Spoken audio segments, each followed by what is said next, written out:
Hi,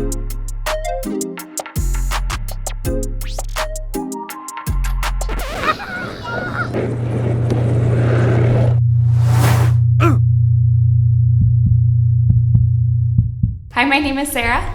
My name is Jamie, and today we're going to give you guys 3 tips on how to help your business survive and thrive in 2020.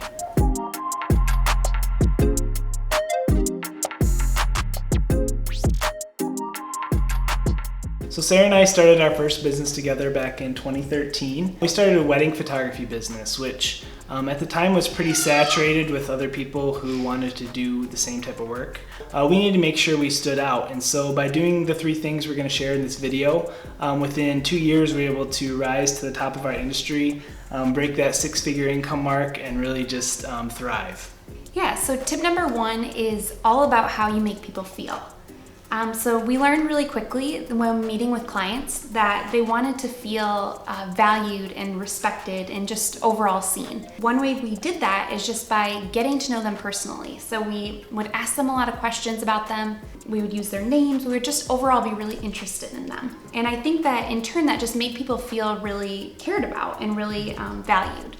So by truly caring for people and asking them questions and being interested in their lives, you're really showing them that you care more about who they are than making a profit. Being overall authentic and genuine is really important in that. And it really just taught us how to be good communicators when speaking to all different types of personalities and things. So overall, just making people feel valued is one thing we did. So tip number 2 is to be the opposite of everyone else in your field. Yeah, when we were starting our business, the popular thing to do was to post photos on social media and try to use that primarily as your way of getting new clients. But what we did is we got really into SEO, which is search engine optimization, for our business, and that was something that no one else was really doing in our area at the time. And so what that allowed us to do is rank first on Google for wedding photography in the area. And that just was like an automatic income for us. We got tons and tons of inquiries from that. So by doing things opposite of everyone else, we're able to get ahead of everyone else. So one way that we really practice being the opposite in our industry, not only by choosing to use SEO instead of focusing on social media, but also just being a different kind of presence on a wedding day for a bride. So wedding days can be really high stress, high anxiety type days. You might have a planner or a DJ or a mom of the bride running around being really stressed out. And so I worked really hard just to be a calming presence. So I would try never to be like, we're running behind, we gotta go, we're off schedule. I would just try to be energetic and positive still, but without the high stress. So I think being the opposite on those wedding days, and I've had brides tell me that was really helpful to them, is just to be kind of that calming presence. And so that also goes along with just, again, how you make people feel. So being that calming, peaceful presence really made us stand out and provide great service. So if you are just starting your business, you might be hearing a lot about Facebook ads or courses you should buy, things that will help you get ahead, things that worked for other people. And while all that is great to educate yourself and that kind of thing, if a ton of people are already doing it, then that doesn't make you any different from them. It's not going to be easier to sell your product or your service.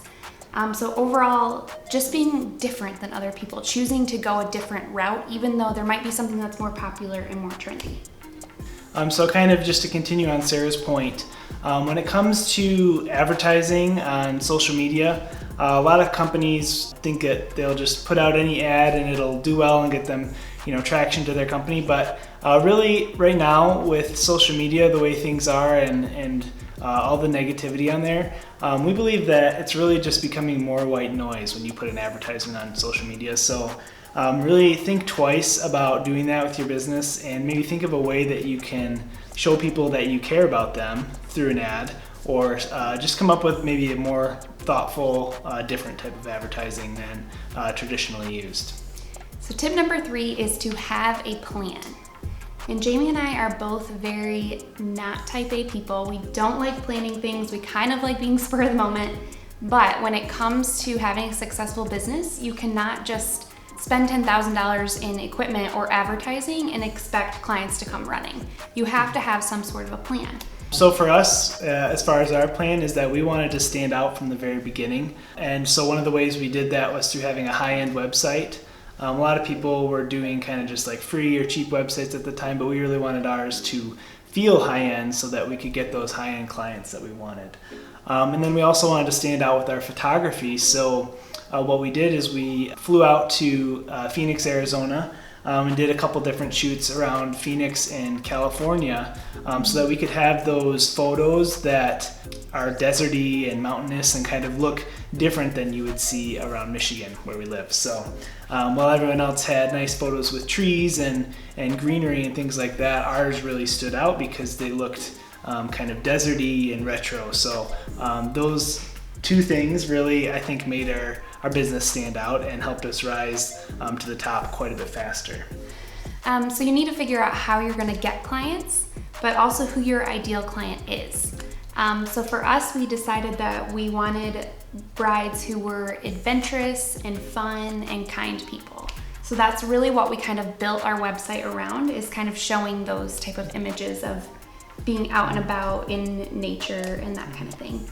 Yeah, and if we wouldn't have had a plan from the beginning, we wouldn't have reached those target clients of ours. So have a plan. Okay. Once you get your clients, you want to provide them with a service that they cannot help but just refer you and talk about you to everyone they know. And that kind of goes back to just getting to know them personally and just being overall genuine and just kind. So just a quick recap for you guys. If you want to have a successful business in 2020, we believe you need to focus on how you make people feel. Make sure you're doing the opposite of everyone else in your industry, and also have a detailed plan of how you're going to get new clients and keep the ones you have. Make sure to like this video and subscribe to our channel for other business tips and also to follow along with some flipping and stuff like that we do. Bye.